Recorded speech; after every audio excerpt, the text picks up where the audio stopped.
નમસ્કાર મિત્રો, હું સુપી સોલંકી. હમણાં છેલ્લા 10-15 દિવસથી ગુજરાતની અંદર જિગ્નેશભાઈએ જે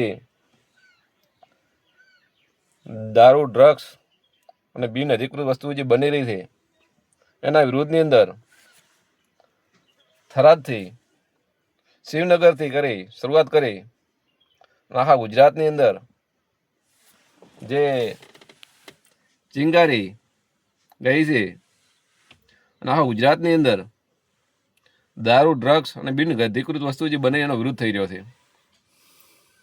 ગુજરાતની અંદર કોંગ્રેસ પાર્ટી દ્વારા આક્રોશ રેલી દરમિયાન જે જન સમર્થન મળ્યું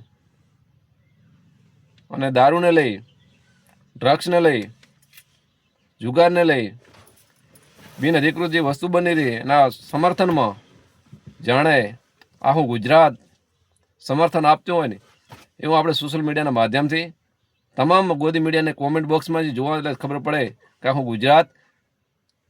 ગુજરાતની અંદર દારૂ, ડ્રગ્સ બંધ થાય અને જિગ્નેશભાઈ તમે અવાજ બન્યા છો, અવાજ બની અને ગુજરાતની અંદર આ બિન અધિકૃત વસ્તુ બંધ થાય એના માટે અમે તમારી સાથે છીએ. આ માહોલ, આ મેસેજ, આ ઉર્જા જોઈને સત્તામાં બેહેલી ભારતીય જનતા પાર્ટીની હું ગરમ થઈ ગઈ અને અલગ અલગ જ્ઞાતિના અલગ અલગ નેતા દ્વારા જગદીશભાઈને ટાર્ગેટ બનાવી સ્ટેટમેન્ટ આપવા માંડ્યા. પણ એમને ખ્યાલ ક્યાં છે કે જનતાનો જે અવાજ છે એને આપણે ક્યારેય દબાવી ના શકા. આખરે ગઈકાલે તમે જોયું હશે કે જગદીશભાઈના ગઢની અંદર ગુજરાતના ગૃહપ્રધાન એક તરત ઇમરજન્સીની અંદર સરકારની તિજોરીનો ઉપયોગ કરી દાંતા, પાલનપુર, ડીસા આજુબાજુના વિસ્તારમાંથી લોકોને બોલાવી અને જન વધારે દેખાય એના ભાગરૂપે જગદીશભાઈ ગઢની અંદર સંખ્યાબળ બતાવવા માટે કરીને તમામ પ્રકારની મહેનત લગાવી. સાહેબ, જિગ્નેશભાઈને તમે તેમના ગઢમાં જઈ અને સંખ્યા ભેગી કરી અને ટાર્ગેટ બનાવ્યા વગર તમારે તમારા વિસ્તારની અંદર મને મળતી માહિતી મુજબ ગઈકાલે રાત્રે 9 વાગે કે સુરતની અંદર કોઈ વિસ્તાર નહીં કે જ્યાં ડ્રગ્સ ને દારૂ ના મળતો હોય. હર્ષ સંઘવીભાઈ, તમારે જો જનતાના હિત માટે જ કંઈ કરવું છે તો પ્રથમ તો સુરતની અંદર દારૂ, ડ્રગ્સના જે ધંધાથી રહે બંધ કરો અને પછી તમારે થરાદની અંદર જે અમારા જેવા યુવાનો કેટલાય ભોગ બની ગીતા તમારી નબળી સોચને કારણે કેનાલમાં પડી અને કેટલી બહેનો, માતાઓ વિધવા બની, એમના આંસુ લૂસવા જવાની જરૂર હતી કે ગુજરાતની અંદર ખરેખર વસ્તુ સાચી હતી.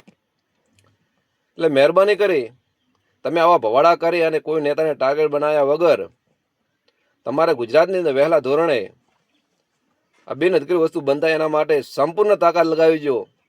પણ તમે એ તાકાત નહીં લગાવો એનું કારણ છે કે તમારી જે સોચ છે કે ગુજરાતનું યુવા ધન નશા તરફ ધકેલાય અને અમે લાંબા ટાઈમ શાસન કરી શક્યા, આ ઉદ્દેશથી તમે અને તમારી જે મિલકત, તમારી જે આવક છે એ બંધ થઈ જાય એટલે તમે આ કામ નહીં કરો. પણ ચોક્કસ તમે કોઈ નેતાને, કોઈ પાર્ટીને ટાર્ગેટ બનાવી અને જાતિગત સમીકરણ લાવી અને તમે